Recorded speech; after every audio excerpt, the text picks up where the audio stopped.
What is going on YouTube? STIPE here today, and today I'm going to be doing a video on 14 steps on how you can afford or how you can get to your dream vehicle by the age of 20. Kind of what I did and kind of the goals I set and the tasks I set to get there. So I'm going to do a 14-step kind of process of kind of what I believe is the most important in the process of kind of getting your dream vehicle. And we're going to go over all of those steps in just a moment. But before we do, please check out my store. I'm going to put a description in the link and comment a description down below. Check it out. It's my store. It's all kind of Mopar accessories right now. We've got shirts, badging, just a bunch of different things are on there. So please do check that out. There's Jeep product stuff, there's Ram stuff, there's SRT stuff, Dodge stuff, even old Mopar stuff. If you're a Mopar fan, do check that out, please. It's called the carmodjunkie.com. It's right down below there, the link. So let's get to the video. Oh, step number one. Are you in college? So the reason why I start with this is because when you're starting to kind of realize what you want to do, I mean, nobody really ever figures out what they want to do. Some people do, and God bless you if you do. But let's just start with, are you planning on going to college? Are you in college right now? And the reason why this is step number one is because it's kind of the most important when we're talking at, this age. And typically most of the people who are going to be watching this video are probably going to be around, 18 to 20 years old, maybe 21 years old.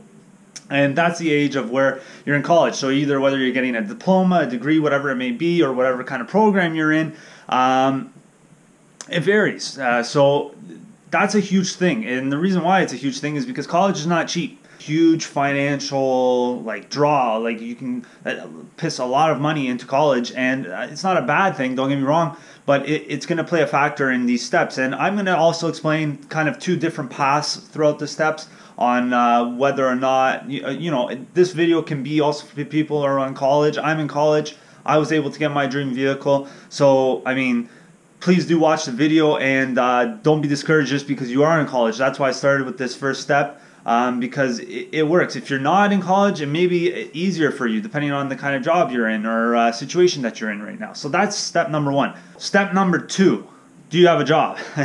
This is the most probably important step because you need money to pay for the car. If you don't have the money to pay for the car, then, I mean, you can't afford the dream vehicle. The reason why it's called a dream vehicle is probably because it's quite an expensive vehicle.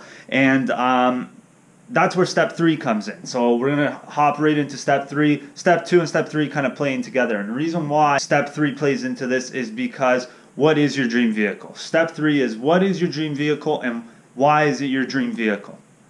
And when I say, I know there's going to be a person who's watching this video, and it's not just one person. There's going to be several. And I know this because it's not just anyone's dream, just one person's dream car. It's everyone's. Everybody wants a Lamborghini. Everybody wants a Ferrari. It's all of our dream vehicles. I understand that. I've been in that situation. I want one too. But the thing is it really your dream vehicle, or is it just because of the name that you're jumping at it? And the reason why I'm going to kind of say, if you're one of those people who wants a McLaren or a Bentley or something like that, where it's going to be high up there in price, I recommend maybe, stepping back a bit and really reevaluating your goals. And the reason why I say that is because it's tough. It's not easy. Now, am I saying is it unrealistic? Not really. It's realistic. It's a great goal to have. I'm not saying don't have that as your goal. But is it truly your dream vehicle? Like, most of the people who watch my videos are truly car people. And a lot of people, when you're a car person, you like something like this, right? 68 Dodge Monaco. That's a cool car to me, right? I mean, I'm a car guy. I love classic cars. That's kind of my dream vehicles. Were always classic cars. So, I mean, you might be different. You might be into the high-end stuff. I don't know. Unfortunately, though, a lot of people say that, these name brand vehicles is what is implanted into your head. And, is it really a realistic goal? Could you live with just having, something like a Z06 Corvette or a Grand Sport Corvette or a ZL1 Camaro, right? Could you live with something like that? Moving on to the next step, step four. Do you live on your own? This is another huge financial draw from your bank account, because now if you're living on your own, and what I mean by living on your own, do you just live separate from your parents? Now, most people too at this age live with their parents, and that's why it can be kind of easier for you if you do, because you don't have to pay for a mortgage, you don't have to pay for rent. Now, if you're in college, you may be paying for, let's say, residence, or you may be paying, a landlord for rent when sharing a place with a bunch of people, maybe an apartment, who knows. So there's different situations, and I understand that there's different situations that people are in. Again, if you're in college and you're also staying there at campus or somewhere nearby there because it's too far from your home to commute, that is money, again, being pulled from your account. Are you commuting? How much does your commute cost? Are you planning on using your dream vehicle as your commuter? If you are, you're going to have to factor in a few other things, which we're going to get into down in the steps later on. And that's why step number 4 is pretty important too, right? Because your parents can play a huge role into this in helping you out eventually. If you do live with them, like I said, you have less expenses. And that's where number 5 comes in, is do you have credit? And because you do live with your parents, you may have never needed to really pull out a loan for anything. Now, do you have, student loans? Do you have credit cards? I know at that this age, that I'm at, I have a lot of friends, that they have a lot of debt because they're in school, they don't have a job. Like, how much debt have you piled up? And if you've piled up a lot of debt and you haven't been paying your credit cards, it's going to be very hard for you to get approved on a financial loan or on a lease.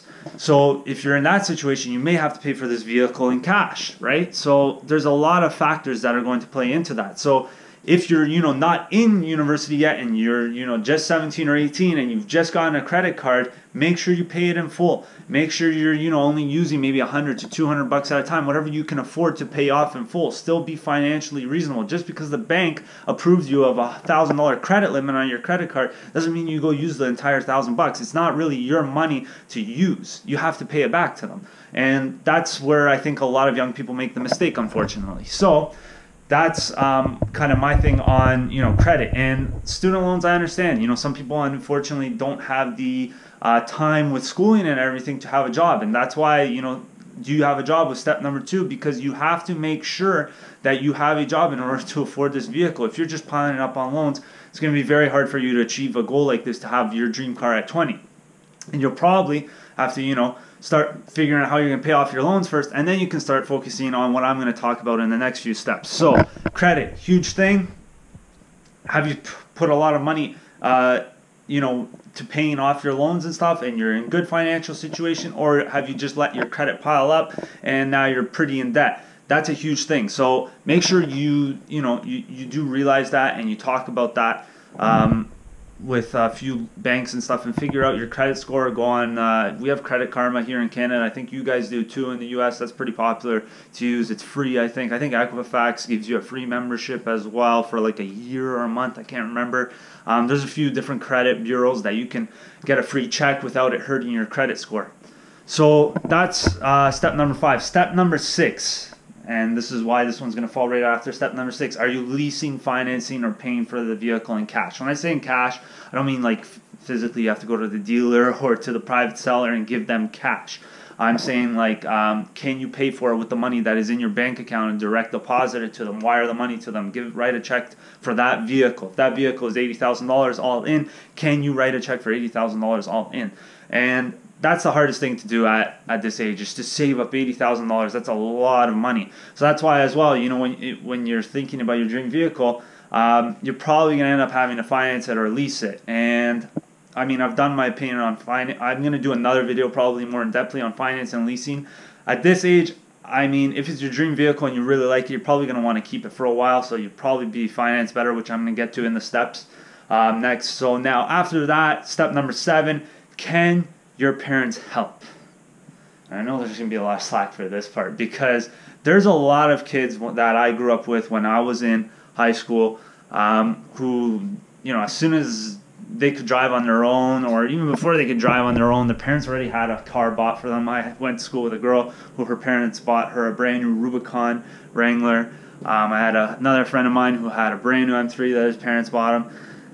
This gets you nowhere personally in life, and as probably most of the people watching this video, unfortunately you don't have a parent like that who's going to dash out thousands of dollars for you to have a brand new vehicle. And when I say brand new vehicle, I'm not talking about a Mazda 3 or a Honda Civic, unfortunately. I'm talking about cars that are pretty up there, like BMWs, Mercedes.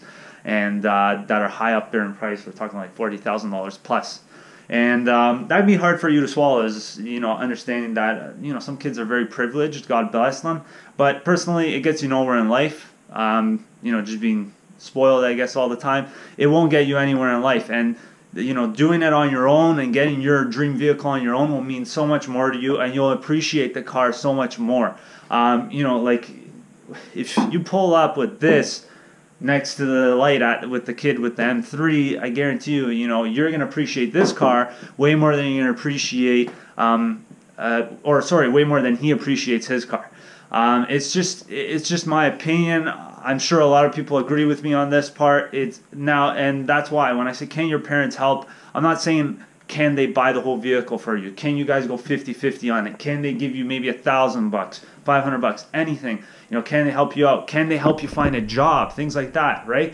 That's the thing about parents. And the reason why I mention them so much in this part, is because you're probably living at home, or you're still after college, after you're done residency or whatever. You're probably going to go end up back home and living with them.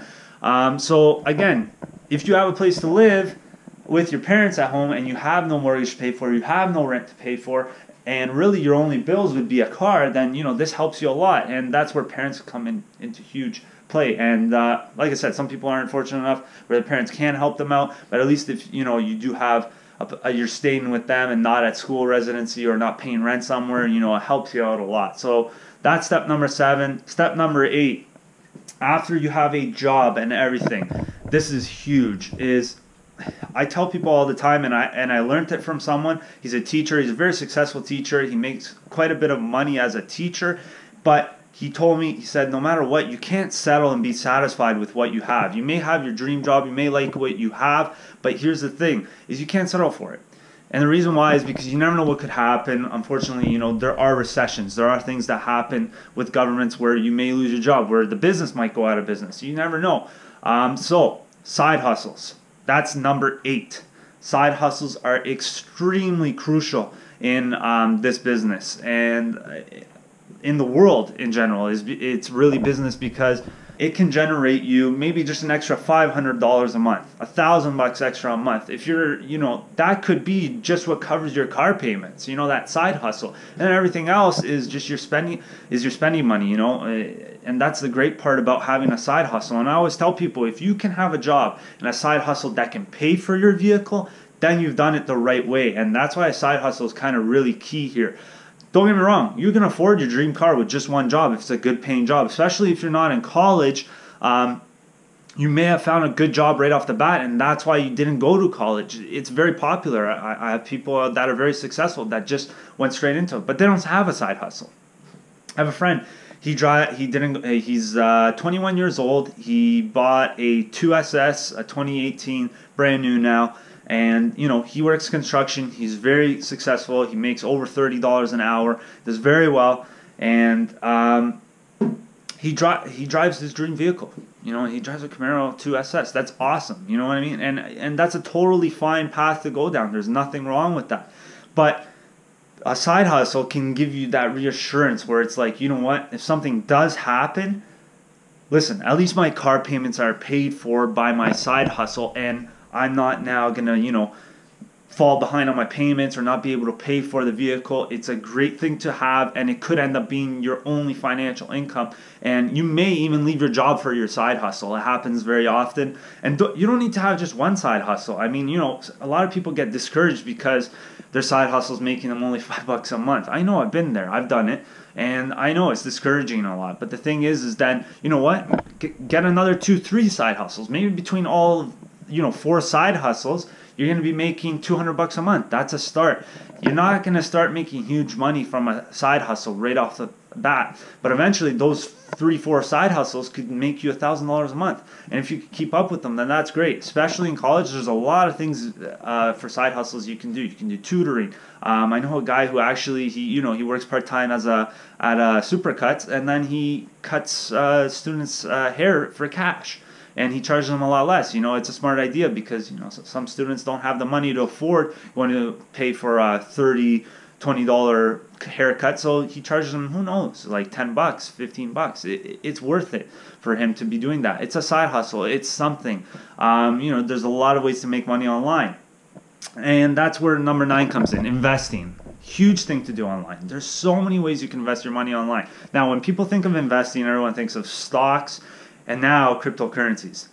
Stay away from that, getting caught up into that, because you can really get caught up into it and it's just overwhelming, and a lot of people give up right away. This is step 9. It's kind of the point where in all of these steps, a lot of people will give up, and I'll tell you why. Because I'm sure that everyone who's watched this video has looked into investing, has like given up, or is too worried about the risks, this and that. So when I say invest in yourself, invest in something that you can do, invest in your side hustles, invest in things that aren't the typical thing that everyone's investing into. And there's so many things you can do. E-commerce websites that literally cost you nothing to do. And again, that's why having a job, it can pay for having these investments, and they can pay off and either make a side hustle for you, or if you are, there's nothing wrong with investing in stocks and currencies and things like that. But typically it's a lot harder to make a quick profit like that and a quick turnover, unless if you're taking high risk. Don't get me wrong, there is ways. Again, it may overwhelm you though. So my opinion, do your research on what you can invest in for yourself and what can help you get to that point of what can help you afford this vehicle. And now that's what I mean. Now step 10 is how much is it going to cost for you to afford this vehicle? Are you going to need a down payment? Are you going to be leasing it? How long do you want to finance it for? How long do you want to lease it for? Do you think you're going to be able to pay for the car in cash? Are you going to be buying, a classic car like this and restoring it or doing work to the car? How much is the work to the car going to cost? That's what you got to figure out now. This is a huge crucial step, because this is where it's going to help figure. Most of you are going to be financing the vehicle. I'm going to tell you why, because it's going to be hard to get the cash together. I understand that. And leasing usually requires a pretty big down payment. I'm telling you right now, don't get caught up into them. So the great part about a finance is most of the time you can do 0 down. Most of the time you can find, especially on the cars you're going to be looking at, depends again what kind of car, what time of the month. It really it varies. Are you going to be able to do the payments with the amount of income you're getting in monthly? And this is where side hustles are crucial. A side hustle that I did for myself was I started an e-commerce website, and it was all e-commerce websites of stuff that I'm into. I started just selling products that I know about. I'm into cars, so that was one thing that I did. I have 3 side hustles, I guess you could say. YouTube was one. I love cars. I'm in the car business. Started doing YouTube videos. Worked out good. Make a little bit of money there. That kind of covers the insurance and some of the car payments now. Sorry about that, guys. For some reason, my GoPro died yesterday, so I apologize for that. You're figuring out your payments now at this point, or the cost of the vehicle. And again, what I'm trying to tell you is if you can get your side hustles to cover whatever, the payment amounts you're starting to see, that you're starting to get from your research, then you've really got it set the right way, in my opinion. And now as well, insurance and gas is a huge part, and that's step 11. I can't explain how much or how important this part is, and a lot of people overlook this when they're looking at a vehicle. A lot of people go, it's only $300 bi-weekly, I can afford that, that's not a problem. But don't forget, what if your insurance is $300 a month? That's a lot of money. That's a huge chunk of money. And especially when we're talking at this age, when you're 18 to 20 years old or 21 years old, probably until you're about like 23, 24, your insurance is pretty expensive compared to, let's say, the average person. So you do have to do a lot of research in this as well. Shop insurance companies, huge. I'm sure your first quote won't be your best one. It might, but it very rarely is. Just because maybe your parents are with a certain insurance company doesn't mean you have to go with that insurance company. Shop around and see what there is out there. And now gas, another thing. most people, are going to be like, you can't care about gas when you're, buying your dream car. Having said that, if, you are on a budget and this is going to be your only vehicle, you have to factor this in, especially if you are using it for commuting to work or to school. How far is your commute? Are you stuck in traffic a lot? If you are, you're probably going to waste more gas being stuck in traffic. Things like that factor in hugely, and your daily route is a huge thing when you're talking about your dream car. And not only that, I mean, how much wear and tear are you going to be putting on this car? Is this car going to be reliable enough to be driving daily? Is it going to be a all-wheel drive car, rear-wheel drive car? This is all stuff you have to factor in at this point when you're getting into it. But most keyly is usually insurance and gas, because that's what's going to be costing you most of the majority of the money when you're buying this vehicle. This is the hardest step, in my opinion, for most people.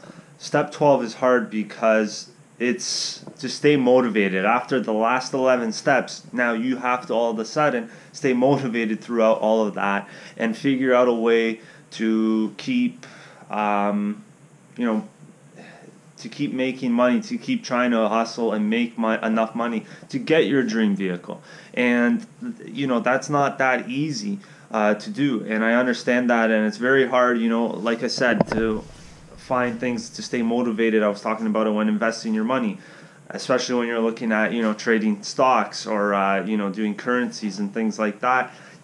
It's hard to stay motivated throughout those things. It's hard to stay motivated if you're only making a couple bucks here and there from a side hustle. It's hard to stay motivated when you're seeing the price of the vehicle that you want, right? And again, those are all of those steps come into play with this one, because this is the most key part. If you can stay motivated throughout all of that and still look and only see your dream, you're going to get to the next step. And that's step 13, is make sure you love the car. And this is why it's so key. If you love this vehicle, you are not going to be able to stop staying motivated. If you all of a sudden give up and this and that, maybe you're just not that in love with that vehicle. If you truly love the vehicle, I know if you watch all of the YouTubers who you watch and they have their dream vehicle at a young age or at any age, and they explain to you, how they got it, it's probably been their dream vehicle for a long time. I know there's tons of people out there, who they talk about. I'll use an example. There's a Challenger, right? Let's say in 2008 when the Challenger came back out, probably everybody wanted an SRT8. Maybe that person all the way now, 10 years later, can finally afford a Challenger, and guess what? He can afford a Hellcat. How much more excited is he about getting his Hellcat probably now, and how much more happy is he that he's getting a Hellcat and not an SRT8 from back in 2008? So it works out sometimes too to be a lot happier and to figure out. And it's hard because you won't realize things like that right off the bat, but you have to love this vehicle. If you truly do, you will get it, and you'll get there somehow. That I can say for sure. If you love the vehicle, it's such a crucial part to this, and a lot of people, that's why they give up, is they just don't love the vehicle enough, or they don't appreciate the car enough to get it, unfortunately. So you love the vehicle, you've stayed motivated, you figured it out how you can get there. Now you're ready to buy the vehicle. You love this car, you're doing all of this for this vehicle. I guarantee you, if you're doing it all for the car, you're going to get there. And that's the beauty of all of this is, congrats. If you've made it through all of that and you can keep motivated, like I said, it's a huge part, staying motivated by the vehicle. You're going to love it. It's your dream car. How can you not love it, right? And that's my steps and my guide of how I did it, how I fell in love with, my story is I fell in love with Challengers and Chargers, more, the classic ones from the late 60s and the early 70s for the Challengers especially. And when the Challenger came back out and the Charger came back out in 06, the Charger came out in 08, the Challenger did, I didn't want a Charger at the time because I didn't like the way it looked in 06, and I was always in love with the Challenger, still am, just because of that retro look. It's totally like almost identical to how they had it in the 70s, and I love that. So my thing was I was like, you know what, I want the Challenger. Then in 2015, when they redesigned the Charger, I was in love with both, and it was hard for me to choose, and I still wanted a Challenger more, but I knew that my dream vehicle was one of those two, and I ended up getting the Charger. And I had a Scat Pack Charger. I loved it, and I miss it every day. I recently just got rid of it, but I mean, I have other vehicles like this one. I have a new Ram 1500 that I just bought, an old 12 valve. These are all things, though, that were all my dream vehicles. I always wanted a 12 valve. I got one. I always wanted an old Mopar. I got one. And now the Ram 1500 is just a good daily driver for me in the situation that I'm in. And that's something, too, you'll start to realize is eventually, too, what is the best situation for me throughout all of these steps. And, I find that the situation that I'm in right now, this is the best way for me. And I'm happy with what I've done. And I'm 20 years old, so if I can do it, you guys can do it. Please make sure to like the video, guys. Subscribe to the channel. And if you like and comment done, I will submit you in a draw for a free Mopar memorabilia from my store. And at the end of every month, I'll pull out a random name, and I'll message you or get your email through the YouTube channel and contact you for that. So please make sure to like and comment done if you want to be entered into that. Thank you for watching, guys, and I'll be back with more videos. Thanks.